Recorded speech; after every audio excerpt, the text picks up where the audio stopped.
Au sommaire, Mickaël, l'insertion qui est au cœur de la politique économique du département. Oui, puisque le Conseil général présentait aujourd'hui son projet économique pour les 5 ans à venir.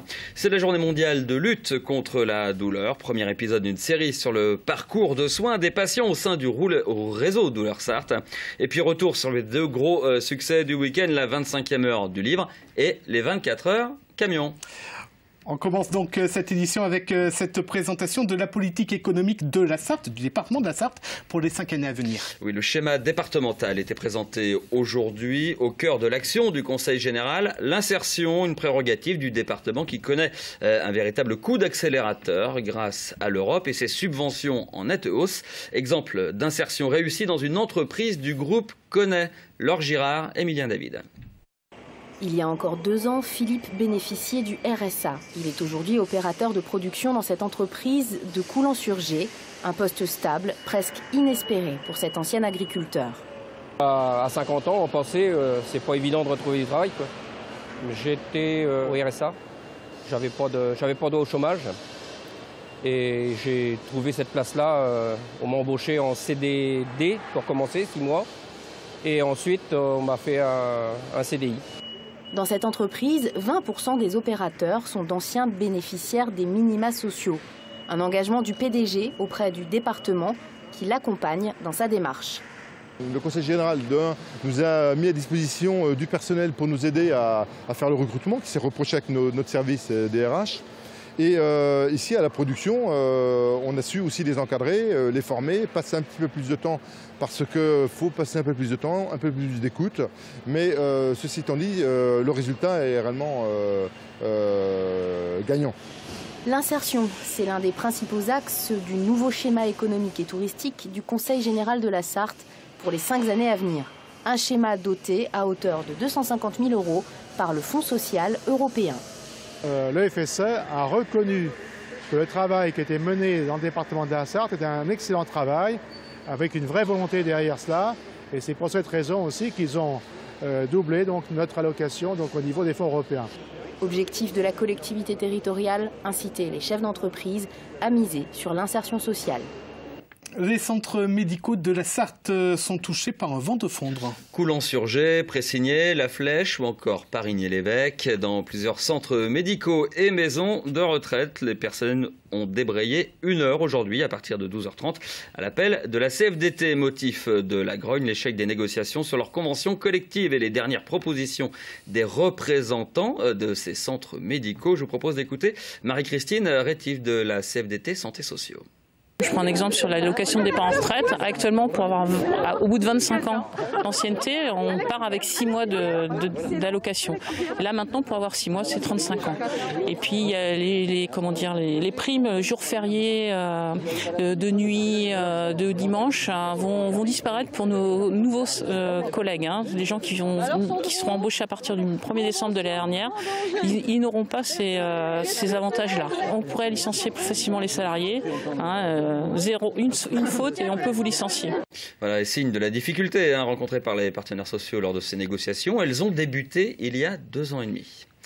Les agriculteurs, de leur côté, tentent de maintenir la pression sur la grande distribution. Après les magasins Carrefour, il y a 15 jours, leur cible était les hard discounters, Lidl, Leader Price, Aldi par exemple. Plusieurs magasins ont été bloqués samedi en Sarthe, comme ici à Allonne. Le conflit porte toujours sur les prix pratiqués par ces enseignes. Je vous propose d'écouter Dominique Rousseau. Il est membre du bureau de la FDSEA dans le département. Les hard discounters aujourd'hui sont des enseignes qui ne veulent pas répercuter la hausse des charges chez les agriculteurs, quoi. Aujourd'hui, on a des prix à la production qui stagnent, on a des charges qui augmentent et les négociations avec un certain nombre d'enseignes se passent plus ou moins bien, mais aujourd'hui, les hard discounters ne veulent pas répercuter la hausse des charges chez les producteurs de production animale, notamment. Aujourd'hui, c'est la journée mondiale de lutte contre la douleur chronique, celle qui dure depuis plus de 3 mois, préoccupe les médecins et notamment ceux du réseau Douleur Sarthe, un réseau de prise en charge exemplaire dans le Grand Ouest. Nous vous proposons de suivre le parcours de soins du patient au sein de ce réseau au cours de 3 reportages. Premier volet aujourd'hui consacré au patient et à sa douleur. Ces douleurs, Marie-Vonne les a ressenties pour la première fois en janvier dernier. Une crise de tachycardie, une prise de médicaments et puis ce mal, lancinant, toujours présent, une douleur digestive qui depuis ne la quitte plus, une douleur envahissante. Lorsqu'elle est présente, elle empêche de faire pas mal de choses, notamment les activités, le contact, le relationnel. Donc elle est envahissante dans le corps et aussi sur l'extérieur, quoi. Marie-Vonne, l'hyperactive, a dû lever le pied sur ses activités associatives ou sportives pour dégager du temps pour les rendez-vous médicaux. Mais surtout, la douleur a cette tendance, refermer celui qui en souffre sur lui-même. Puisque cette douleur est omniprésente pratiquement tous les jours, donc on ne va pas tous les jours expliquer ce qu'on a vécu. Donc effectivement, c'est un petit retranchement sur soi.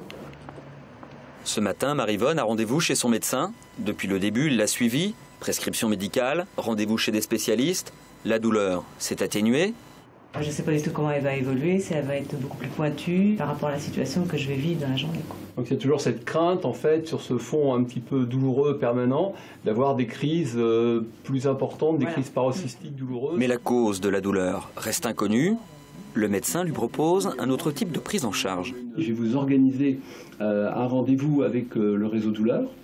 D'accord. C'est comme toute consultation auprès d'un spécialiste, c'est quand on estime qu'on a dépassé notre possibilité, nos compétences. Dans ce cas-là, on fait appel à un spécialiste qui, en l'occurrence, est une équipe multidisciplinaire. À partir de maintenant, Marie-Vonne va débuter son parcours au sein du réseau douleur. Rencontrer des spécialistes et voir ainsi peut-être sa douleur disparaître. Voilà, puis demain, deuxième volet consacré au réseau lui-même et à la consultation douleur. En attendant, pour en savoir plus, restez avec nous puisque dans la quotidienne, nous recevons donc le docteur Roselyne Duclos à la tête de ce réseau Douleur Sarthe. Michael, on revient à présent sur l'un des succès de ce week-end, la 25e heure du livre. Et oui, Yannick, avec 26 000 visiteurs, le Salon du Livre du Mans ne connaît pas la crise. Plus qu'une librairie, c'est un lieu de rencontre avec les auteurs. Pour une dédicace, on faisait même la queue parfois très très longtemps, Lucille, quand elle s'est rendue du côté de l'Espace bande dessinée. Dans les allées du Salon du Livre, il y avait foule au stand de la bande dessinée.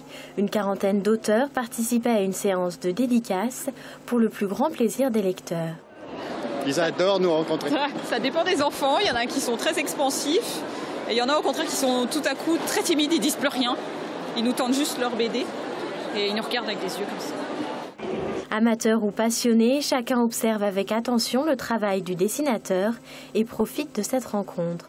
En feuilletant sur les autres bandes dessinées, je suis tombé dessus. Je trouvais ça très bien et je me suis dit je peux l'offrir à ma copine, je pense que ça va lui plaire. Donc voilà, j'en ai profité pour lui faire une dédicace et un beau dessin. J'ai le dessin d'un espèce de dinosaure. C'était magique, j'ai rencontré un auteur de bande dessinée, c'était bien. Je l'ai déjà vu une autre fois dans un autre salon de la BD, mais j'ai bien aimé le revoir. La présence d'un public si diversifié prouve que le monde de la BD se démocratise et attire de plus en plus de fidèles. Ce qui caractérise la BD actuellement, c'est qu'elle est vraiment très riche en production. Et donc forcément, il y a des lecteurs de tout type qui viennent vers elle. Donc on pouvait dire qu'il y avait une sorte de lecteur type de BD il y a 15 ans. Et maintenant, c'est pas le cas. Il y a plein de lecteurs différents. Du plus petit au plus grand, chacun est reparti avec son joli souvenir. Allez, sport à présent et retour sur 2 événements sportifs du week-end. Sport automobile et 24 heures camion avec vous, Yannick, et Amoun Chamsoudine. Et de 2 pour Toyota. Déjà victorieux il y a un mois au Brésil, le constructeur japonais a récidivé ce dimanche sur ses terres. Parti en pole position, le trio Wurz-Lapierre-Nakajima a terminé avec 11 secondes d'avance sur l'Audi R18 hybride de Tréduyer, Fassler et Lautreur. L'autre Audi, piloté par Christensen et McNish, s'empare de la 3e place avec un tour de retard. Lionel Montagne a remporté ce dimanche la Coupe de France Camion au terme d'un week-end riche en suspense. 4 courses étaient organisées dans le cadre des 24 heures camion et ce n'est que dans la dernière manche qu'il est parvenu à décrocher le titre face à sa principale rivale, l'Allemande Steffi Halm. Il faudra donc encore patienter pour voir une femme pilote décrocher le titre. Et on va rester à présent sur le circuit Bugatti. Oui, plus de 48 000 spectateurs avaient bravé le mauvais temps. Ambiance au son des grosses cylindrées, Lucille Canter. Malgré un week-end très pluvieux, les spectateurs étaient nombreux dans les tribunes du circuit des 24 heures. De tous les âges, passionnés ou novices, le public est venu pour profiter de l'ambiance des courses. C'est fabuleux, c'est à voir au moins une fois dans sa vie. Superbe ambiance. Sauf hier soir, il y a eu un manque de klaxon par rapport aux autres années. Mais autrement, c'est super, comme d'habitude. C'est amusant parce qu'ils font des cascades. Un peu plus vieux, mais très chaleureux. Derrière les tribunes et le circuit, d'autres ont choisi de venir découvrir de plus près ces gros bolides. D'un côté, les camions en compétition et les équipes qui se préparent. De l'autre, le truck show et ses camions tunés. Pour tous les ans, pour les 24 heures du Mans Camion, Scania Île-de-France propose un véhicule hors série en fin de compte, avec plein de types d'options, d'éclairage, de tout ce qu'on peut monter en accessoires en fin de compte dans nos ateliers à Scania.